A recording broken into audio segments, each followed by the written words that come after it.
Hello students, आज का video class 10 के लिए है। मैथ सब्जेक्ट का चैप्टर नंबर 2, दो चरों वाले रैखिक समीकरण युग्म, set of linear equations in two variables, यानी कि दो चरों वाले रैखिक समीकरण के युग्म। दो चरों वाले रैखिक समीकरण युग्म। रैखिक समीकरण क्या होते हैं स्टूडेंट्स? आप 9वीं कक्षा में पढ़ चुके हैं, क्लास 9th में आप पढ़ चुके हैं कि रैखिक समीकरण क्या होते हैं। ऐसा समीकरण जिससे हमें एक सरल रेखा प्राप्त होती है, एक सीधी रेखा प्राप्त होती है, उसे हम क्या कहते हैं? रैखिक समीकरण कहते हैं। और रैखिक समीकरण का जोड़ा होने से क्या होता है कि हमें एक सॉल्यूशन प्राप्त होता है, एक हल प्राप्त होता है। तो इस समीकरण को हल करने की जो विधियां हैं वो कुछ इस प्रकार से हैं। ग्राफीय विधि, इसमें हम लोग ग्राफ बना करके हल करते हैं। सरल रेखा का दो ग्राफ मिलता है और दो ग्राफ जहां पर कट होते हैं वही पॉइंट उसका आंसर होता है। दूसरा है प्रतिस्थापन विधि, तीसरा विलोपन विधि और चौथा वज्र गुणन विधि। इन चार विधियों से आपको हल करना सीखना है। और इन चार विधियों में से आज की वीडियो में मैं आपको प्रतिस्थापन विधि और विलोपन विधि बता दूंगा। ग्राफीय विधि के लिए एक अलग से वीडियो बना करके दूंगा और वज्र गुणन के लिए भी एक अलग से वीडियो बना करके मैं आप लोगों को दूंगा। तो आज शुरू करते हैं प्रतिस्थापन विधि। तो स्टूडेंट्स, दिया गया प्रश्न ये है, 2x + y - 7 = 0, 4x - 3y + 1 = 0। हमें इसे प्रतिस्थापन विधि से हल करना है। कौन सी विधि से? प्रतिस्थापन विधि। इसे हम लोग सब्स्टिट्यूशन मेथड भी बोलते हैं, सीबीएसई वाले बोलते हैं सब्स्टिट्यूशन मेथड। ये हमें समीकरण दिया हुआ है, रैखिक समीकरण का युग्म दिया हुआ है। इसे हम अपने सुविधा के अनुसार सेट करेंगे। क्या करेंगे? इसे हम ऐसे लिखेंगे। जब इसका सॉल्यूशन करेंगे तो ये कुछ इस प्रकार से लिखाएगा, 2x + y। इस 7 को हम लोग 0 के उस पार ले जाएंगे, इक्वल के उस पार ले जाएंगे तो हो जाएगा 7, इक्वेशन नंबर 1। और इसे लिखेंगे 4x - 3y + 1 +1 यहाँ नहीं लिखेंगे, यहाँ पे इक्वल दे देंगे, इक्वल 1, क्योंकि यहाँ +1 है तो यहाँ -1 हो जाएगा, इक्वल -1। ये हो जाएगा समीकरण 2। तो ये पहला समीकरण हो गया, दूसरा समीकरण है। समीकरण का फॉर्मेट ये होता है, लेकिन अपने सुविधा के अनुसार हम लोग इस प्रकार से चेंज कर लेते हैं। ये हो गया 2x + y = 7, 4x - 3y = -1। और इन समीकरणों को प्रतिस्थापना विधि से हल करना है। और इस विधि से हल करने के हम लोग क्या करते हैं, किसी एक समीकरण से, ये पहला समीकरण है, ये दूसरा समीकरण है, और दोनों में से किसी एक में से हम लोग x या y का वैल्यू निकालते हैं। किसी एक समीकरण से, याद रखिएगा, दोनों में से किसी एक समीकरण से आपको x या y का वैल्यू निकालना है और उसे दूसरे समीकरण में बैठाना है। पहला से निकालते हैं तो दूसरा में बैठाना है, दूसरा से निकालते हैं तो पहला में बैठाना है। देखिए किसे लिखेंगे, समीकरण 1 से। समीकरण 1 से अगर हम लोग निकालते हैं तो x या y किसी का वैल्यू निकाल सकते हैं, तो हम y का वैल्यू निकाल लेते हैं। समीकरण 1 से हमें क्या मिलेगा, ये 2x + y = 7 ये दिया हुआ है। हम इसको ऐसे लिख सकते हैं, इम्प्लाई दैट y = हो जाएगा 7 - 2x। अब इसे इक्वेशन थर्ड का भी नाम दे सकते हैं या तो नहीं भी दे सकते हैं, जैसी अपनी इच्छा। मैंने यहाँ पर दे दिया, इक्वेशन थर्ड हो गया। अब क्या करना है, ये समीकरण 1 हो गया, समीकरण 2 हो गया। समीकरण 1 से, समीकरण 1 से हमने क्या किया है कि y का वैल्यू निकाल लिया है। अब इसे क्या करना है, समीकरण 2 में पुट करना है। समीकरण 2 क्या है, यहाँ लिखिएगा y का मान, यहाँ पर y का वैल्यू आया है ना, y का वैल्यू आया है ये 7 - 2x। तो लिखेंगे हम लोग y का मान समीकरण किस में रखना होगा, हमने 1 से निकाला, यहाँ पर लिखा है ना 1 से, इसलिए हमें क्या करना है, समीकरण 2 में रखना है। y का मान समीकरण 2 में रखने पर, अगर हम लोग 2 में रखते हैं y का मान तो हमें क्या मिलेगा, समीकरण 2 पहले लिख लेते हैं। क्या है, 4x - 3y = -1। ये समीकरण 2 हो गया। इसमें y का वैल्यू को रखना है, यानी कि जहां पर y है वहां पर हमें लिखना है 7 - 2x। तो इसको लिखते हैं 4x - 3 और y की जगह पे लिख देना है 7 - 2x = -1। ये वैल्यू मैंने पुट कर दिया। अब क्या करना है, अब इसे सॉल्व करना है। ये क्या हो जाएगा, 4x माइनस, इसके साथ मल्टीप्लाई हो जाएगा तो 21, माइनस और माइनस यहाँ हो गया प्लस, हो जाएगा आपका कितना, 3 दूना 6, 6x = -1।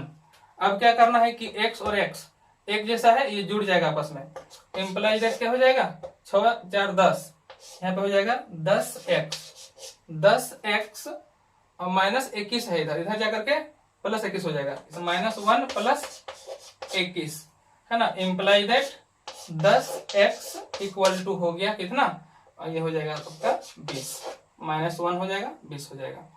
और इसे हम इसको ऐसे काट सकते हैं 10 गुना 20, है ना। इम्प्लाइज डेट हमें कितना मिल गया, x इक्वल टू मिल गया हमें 2, x का वैल्यू आ गया 2।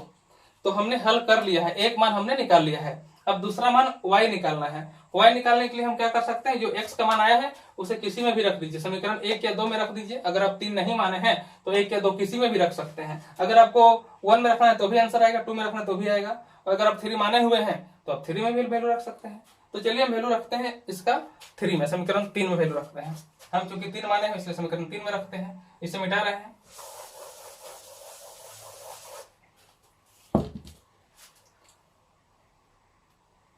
अब लिखेंगे x का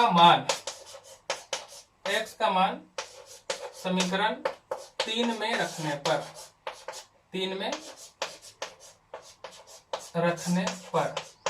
हमें क्या मिलेगा। समीकरण 3 क्या है, y equal to 7 minus 2x equal to 7 minus 2, और x के जगह पे जो वैल्यू आया है x का 2 आया है, तो 2 इंटू 2 इक्वल टू हो जाएगा 7 माइनस 4 इक्वल टू हो जाएगा 3। तो y का वैल्यू आ गया 3। हमारा आंसर क्या आया, आंसर को हम लिखते हैं इधर मिटा करके।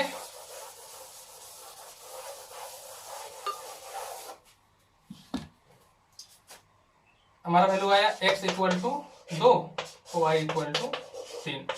इसे कहते हैं प्रतिस्थापना विधि। ये हो गया हमारा आंसर। आइए अब देख लेते हैं विलोपन विधि। दोनों विधि मैं आपको बता देता हूं। आइए अब देखते हैं विलोपन विधि। हमने समीकरण का सेट तैयार कर लिया है। समीकरण 1 ये रहा, समीकरण 2 ये रहा। अब प्रतिस्थापना विधि में जिन समीकरणों को मैंने हल किया है उसी समीकरणों को विलोपन विधि से हल करके मैं आपको देता हूं। जैसा कि नाम से जाहिर है, विलोपन विधि का मतलब विलोप करना है, किसी एक को हटाना है। इसको इंग्लिश में एलिमिनेशन मेथड बोलते हैं, हटा देना है। एलिमिनेशन मेथड मतलब हटा देना है, एलिमिनेट कर देना है। तो सीबीएसई वाले इसको एलिमिनेशन मेथड बोलते हैं और हम लोग इसको विलोपन विधि बोलते हैं।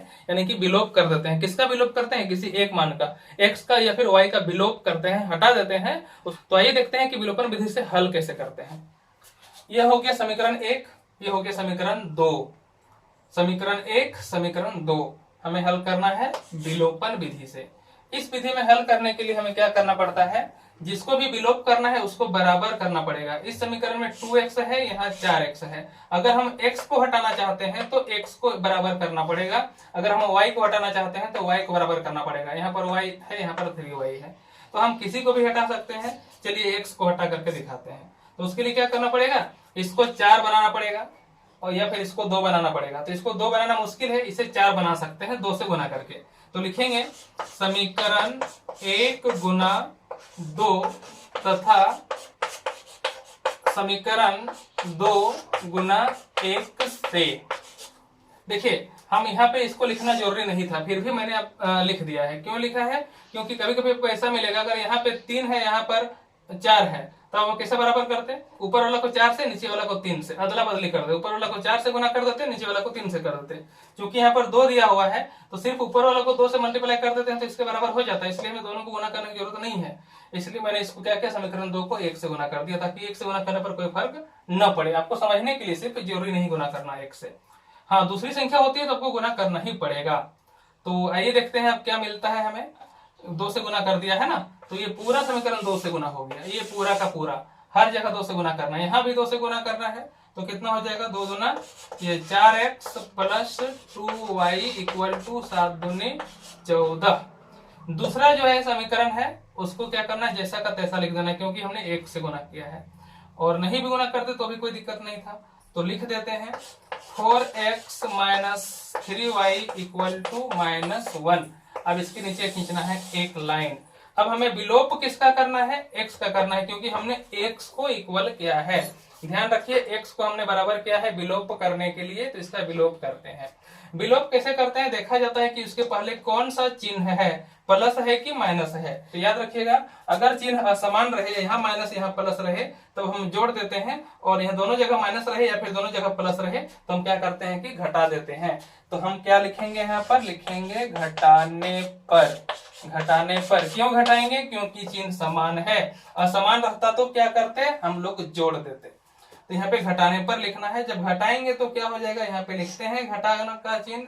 यहाँ पर घटाएंगे तो क्या होगा, एक घटाओ और एक घटाओ यहाँ भी है, मिल करके हो जाएगा प्लस। यहाँ पर क्या हो जाएगा, यहाँ भी एक घटाव है, यहाँ भी एक घटाव है, मिल करके हो जाएगा यहाँ पर प्लस। अब क्या करना है, ये दोनों का विलोप कर देना है। ये 4x खत्म हो गया, ये प्लस और ये प्लस मिल करके क्या हो जाएगा, 3 2 5 हो जाएगा। 5y इक्वल टू क्या हो जाएगा, ये हो गया आपका 15। अब इसको हम काट सकते हैं, 5 या 15, y का वैल्यू निकल गया 3। अब y का वैल्यू जो आ गया उसे आप किसी भी समीकरण में रख दीजिए, समीकरण 1 में रखिए या फिर समीकरण 2 में रखिए, आपकी मर्जी, किसी में भी रखिए, आंसर आ जाएगा।